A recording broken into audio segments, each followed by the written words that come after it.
Yo les gars, j'espère que vous allez bien, on se retrouve pour une nouvelle semaine. J'ai plein de choses à vous dire, mais là je pars pour mon premier run de la semaine, on est mardi et ça marque le début de ma nouvelle prépa, donc je voulais vous embarquer directement avec moi et après je vous expliquerai tout ça au fur et à mesure de la vidéo, donc let's go. Allez, on se retrouve dans le vif du sujet du coup. On part sur un run aujourd'hui, il y a 1 heure au compteur, 20 minutes d'endurance fondamentale et ensuite on attaque par un 3x10 à allure 10 km. Donc ça me fait à peu près 4,30 le kill.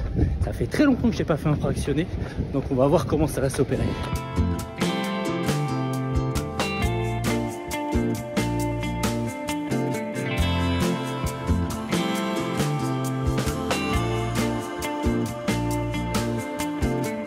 Bon, j'en ai passé 3, franchement ça va, je m'attendais à pire.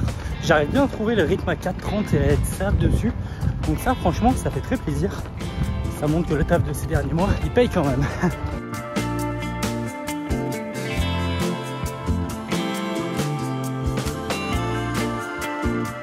Et voilà les gars, la séance est terminée, je vous mets le récap à l'écran. J'ai fait du coup 10 km à une allure moyenne de 5,34, ce qui fait du coup en gros une sortie de 55 minutes, un bon BPM sur toute la sortie, donc ça fait vraiment plaisir. Et en même temps quand je réfléchis, j'ai un BPM qui est quand même assez bas alors que je suis sur une séance de fractionné. Alors oui, quand je suis en allure fondamentale, j'ai le BPM qui est très bas. Par contre sur les intervalles, je trouve que je monte pas assez. Je pense que ça montre vraiment que mes intervalles sont peut-être pas assez violentes entre guillemets. J'ai d'ailleurs prévu de faire un test d'effort sur Paris pour pouvoir me monitorer tout en sachant que j'ai des grosses échéances qui arrivent notamment en octobre. Je vais pouvoir vous en reparler très vite, mais voilà, j'aimerais bien avoir quelques datas, être précis pour pouvoir bien caler mes entraînements et être peut-être notamment sur les parties de fractionner un petit peu plus dans le rouge. Bref, on enchaîne cette vidéo, let's go. On enchaîne puisqu'il est temps d'aller récupérer un petit bébé qui dort à la cave là. Voilà ce que je suis allé chercher à la cave les gars. Je vous cache pas, j'ai trop mal au cœur et j'ai trop honte. Mais mon vélo, il est là-dedans avec plein d'autres affaires de l'Ironman depuis maintenant 3 semaines à la cave. J'en suis malade, rien que de le dire, mais je sais pas, j'ai pas eu le temps de m'occuper de tout ça. Bon, je pense que j'ai aussi un peu procrastiné par moment, mais là, le fait de le voir à l'intérieur comme ça me rend dingue. J'espère, pendant tous les transports qu'il y a eu récemment, qu'il n'y a pas eu de coups ni rien. Donc, on va déballer tout ça ensemble et vérifier que tout va bien. Croisez les doigts pour moi. Ah oui, il y a un petit truc anecdotique que j'ai peut-être oublié de préciser, mais je n'ai pas lavé mon vélo après l'Ironman. Donc il a eu 180 bornes dans la tête, il a été démonté, mis là-dedans, et là je le ressors que maintenant. Bref. Voilà mon petit bébé. Oh là là là là.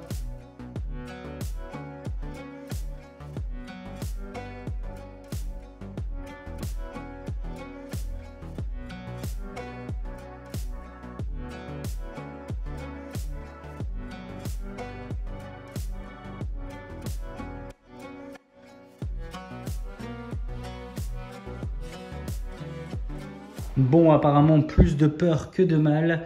J'ai remonté et j'ai pas vu de traces particulières, donc ça me rassure. J'ai juste flippé puisque mon pneu arrière était à plat. Là, je viens juste de le regonfler et je vais vérifier. Mais en fait, là, j'avais du liquide. Je sais pas si ça va faire le focus. Ouais, j'avais mal resserré ma valve et apparemment, avec le transport, j'avais du liquide qui venait de se déposer. Donc là, je l'ai bien resserré. Bon, elle a un peu une drôle de tête, mais on va voir. Je viens de regonfler. On va voir si la pression tient ou pas. Je viens également de remonter les prolongateurs.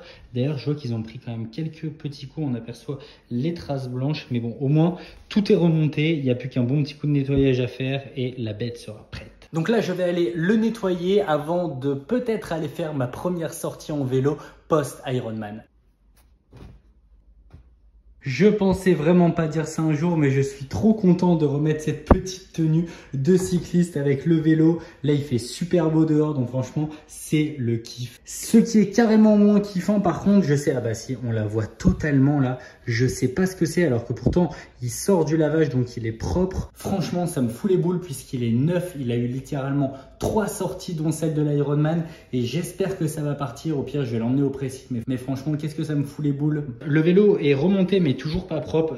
Tant pis, je vais aller faire ma sortie tout de suite et après j'irai le nettoyer parce que sinon ça va être trop tard et je sais que je vais plus sortir après. J'ai forcément gardé la petite étiquette de l'Ironman pour me la raconter clairement.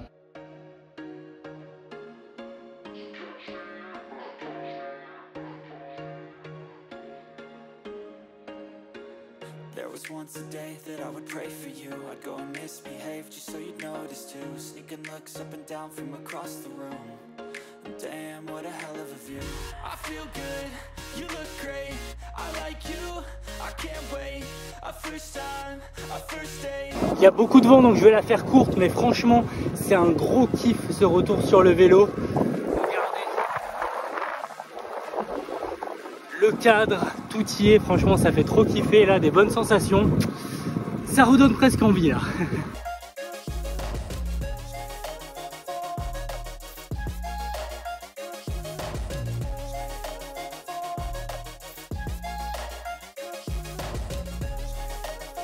Je viens de rentrer les gars et quel kiff cette sortie, je pense que vous l'aurez vu à ma tête et surtout au rush de la vidéo. J'ai fait à peu près 30 km en 1h15, je vous mets le récap à l'écran de toute façon, mais ça fait vraiment du bien. Là j'ai remonté mon vélo, les prolongateurs, j'étais bien dessus donc franchement ça fait trop kiffer, pas de douleur particulière, si ce n'est un petit peu encore sur le haut du dos, mais j'ai rendez-vous chez le kiné demain soir. Je pense que ça va me faire du bien et avoir quelques exercices de renforcement liés à ces quelques douleurs, mais franchement trop kiffant le retour sur le vélo, ça me donne des idées aussi pour la suite. J'ai un petit projet parallèle notamment lié au vélo, il n'y a encore rien de très concret mais j'ai pas mal d'idées par rapport à ça, donc on va y aller progressivement, mais je pense que j'ai pas dit mon dernier mot avec le vélo. Pour vous resituer dans la semaine, là on est vendredi soir et donc du coup moi cette semaine j'ai déjà effectué 2 runs, donc un fractionné et un run d'endurance fondamentale. J'ai repris la salle, j'y suis allé déjà 2 fois si je dis pas de bêtises, 2 séances full body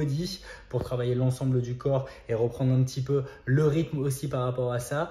J'ai fait une séance de mobilité slash yoga, on peut appeler ça comme ça, important là je pense suite à l'Ironman notamment, et je vais vraiment inclure ça dans mes semaines maintenant pour être le plus complet possible on va dire. Aujourd'hui c'était du coup ma 5e séance avec la sortie vélo que vous venez de voir et après il me reste encore 4 séances ce week-end, donc je double samedi et dimanche. Demain si je dis pas de bêtises il y a une séance à la salle et un run, et dimanche il y aura ma sortie longue de course à pied et je vais aller remettre les pieds dans un endroit, je ne pensais pas dire ça aussi rapidement après l'Ironman, mais j'ai vraiment envie de retourner dans une piscine pour aller nager. Je sais pas, je deviens peut-être un petit peu fou, mais voilà, dimanche, je sais que c'est très chill, qu'il n'y a personne, notamment sur Paris, donc je vais y aller en début d'après-midi, je vais être super tranquille. Donc voilà, encore 4 bonnes séances à faire, ce qui fera un total, si je ne dis pas de bêtises, de 10 séances cette semaine. Donc voilà, le volume, il reste présent. Donc voilà, je me sens super bien physiquement et mentalement, c'est de très bon augure pour la suite. Et d'ailleurs, demain, je vais me poser face caméra pour vous expliquer aussi un petit peu la course du marathon des JO auquel je vais participer et quels sont mes objectifs et surtout comment je vais inclure ce marathon dans ma prochaine très grosse échéance qui arrive vraiment à court terme puisque c'est début octobre. Restez connectés. Ok les gars, comme convenu, je me pose quelques minutes pour vous parler de mon prochain marathon qui est vraiment particulier. Juste avant de rentrer dans le détail, c'est un truc de fou puisque ça va être mon 6e marathon. Je pensais pas, mais quand j'ai fait les calculs, c'est un truc de fou puisqu'en l'espace de 2 ans, là j'arrive sur mon 6e. Donc vraiment très content de voir que le corps suit, que les prépas également et que ça me permet pour l'instant, et je touche du bois à chaque fois d'être finisher. Pourquoi ce marathon est particulier? Pour plein de petites raisons, on va rentrer rapidement dans le détail, mais déjà de quel marathon il s'agit? C'est celui des JO de Paris. Donc c'est le marathon pour tous organisé par Paris 2024. C'était très compliqué d'avoir une place puisqu'il n'était pas possible de payer en ligne directement pour avoir un dossard. On était obligé d'être tiré au sort ou alors par des sujets de sponsoring ou autre avoir des places. De mon côté, en toute transparence comme d'habitude, c'est grâce à ma copine qui est membre de la team Orange Running que j'ai pu avoir un dossard. Donc ça franchement c'est trop cool, encore merci à elle. On rentre dans les particularités. Déjà il en a une fondamentale, c'est que ce n'est pas un marathon du matin, c'est un marathon du soir et même presque de nuit. Pourquoi? Puisque le départ va se faire à 21 h.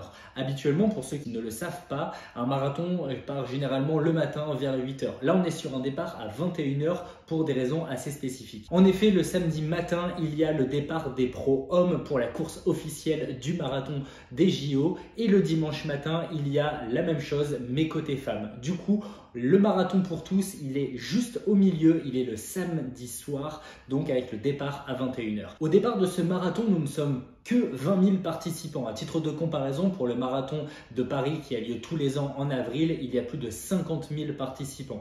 Pourquoi je vous explique ça? Parce que ça veut dire que pendant la course, on va être vachement dilué. Je pense qu'il y a quelques moments où je vais être seul en fonction des allures, en fonction du rythme, en fonction de comment se passe ma course. Donc mentalement, il faut l'avoir en tête. On rajoute à ça un départ vers 21 h, donc il va faire rapidement nuit quand même si c'est une nuit d'été. Vers 23 h, je pense qu'il fera totalement noir, donc il y aura simplement les éclairages. Et du coup, mentalement, c'est déjà pas ouf. Et on rajoute à ça que le parcours, il est de nuit, donc il n'y aura pas beaucoup de supporters, je pense. On risque d'être du coup assez seul tout le long de la course. Dernier sujet au niveau des spécificités, le parcours. Là, les gars, ça part en live. Pourquoi? Puisque donc sur les 42 km, il y a à peu près 450 mètres de dénivelé positif, ce qui est énorme en fait pour un marathon, pour les personnes qui ne sont pas habituées. Pour les personnes qui font du trail, et forcément là vous avez le droit de rigoler. Néanmoins, 450 mètres de D+ sur un marathon, c'est quand même énorme. En sachant que ces 400 mètres de dénivelé positif, ils sont que sur à peu près 15 km puisqu'ils sont entre le 15e et le 30e. Donc c'est vraiment à ce moment-là qu'on risque de tirer la langue. Avec notamment le passage de la fameuse côte des Gardes.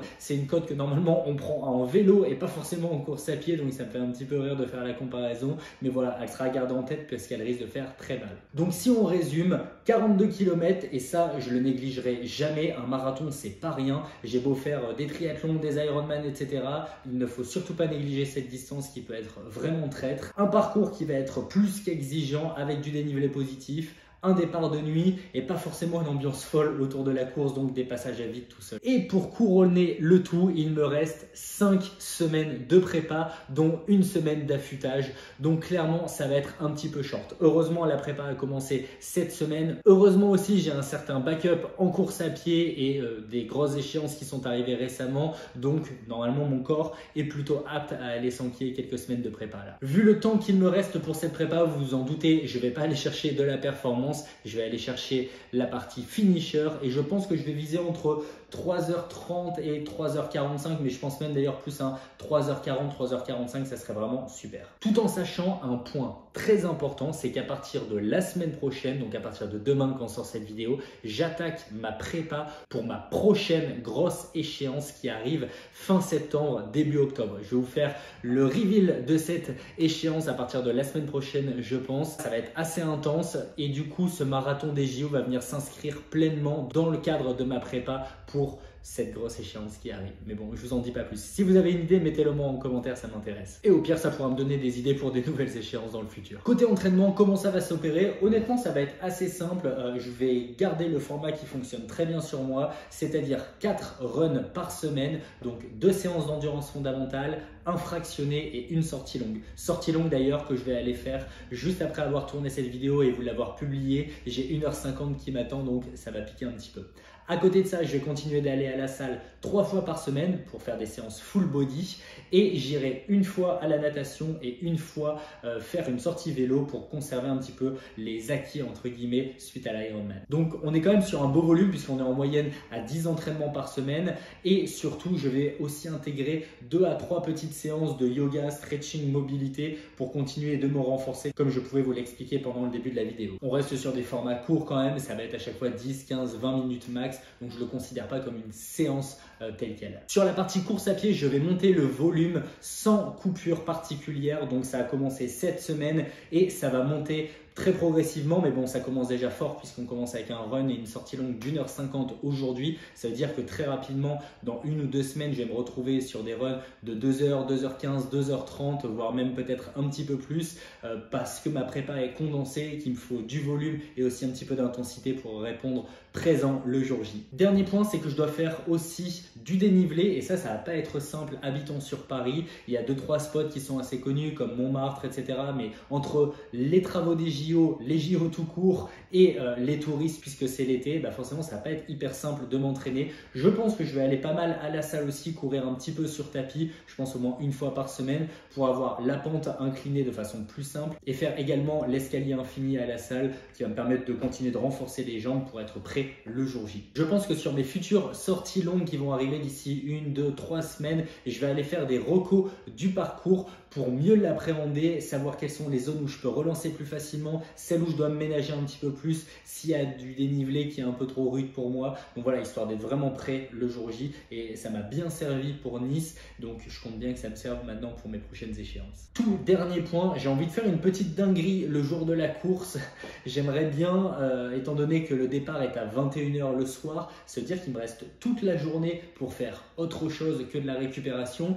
Pourquoi pas aller en piscine? Pourquoi pas aller faire une sortie vélo de 50, 60, 80, 100 km et ensuite aller faire le marathon le soir? L'idée, c'est aussi de pouvoir avoir un petit peu plus de challenge entre guillemets qu'un simple marathon, même si je mets vraiment des guillemets sans présomption. C'est simplement pour garder aussi un petit peu le mood du triathlon. Donc, si vous avez d'autres idées un petit peu farfelues comme ça, n'hésitez pas à me les mettre en commentaire. Je lirai tout, ça me plaît. Et voilà, vous savez donc à peu près tout sur le marathon qui m'attend. Donc, il va y avoir pas mal de petits updates sur les prochaines semaines. Je vais essayer de vous documenter ça bien comme il faut. Si vous êtes sur Paris et que vous souhaitez qu'on aille courir ensemble, n'hésitez pas à m'envoyer un message. Je pense que je vais monter un petit groupe WhatsApp pour qu'on puisse faire des petites prépas ensemble et des petites sorties longues. C'est toujours plus sympa de faire ça tous ensemble. Encore un grand merci pour tous vos retours sur les dernières vidéos, les nombres d'abonnés, les likes, les commentaires. Franchement, c'est un truc de fou. Si c'est pas encore fait, d'ailleurs, faites-le au passage. Retrouvez-moi aussi sur Insta et sur Strava. Sur Insta notamment, vous êtes de plus en plus nombreux et ça fait vraiment trop kiffer. C'est là où je peux aussi prendre le temps de vous parler. C'est là où on peut avoir des vraies conversations et pouvoir rentrer un petit peu plus en profondeur sur les sujets qui vous animent et les conseils que je pourrais vous donner. Donc franchement, n'hésitez pas, c'est toujours un kiff de vous parler. Bref, j'espère que vous aurez kiffé cette vidéo. Moi, je vous retrouve la semaine prochaine pour un nouvel update et une nouvelle semaine à mes côtés. D'ici là, portez-vous bien et on se retrouve la semaine prochaine pour une nouvelle vidéo. Ciao!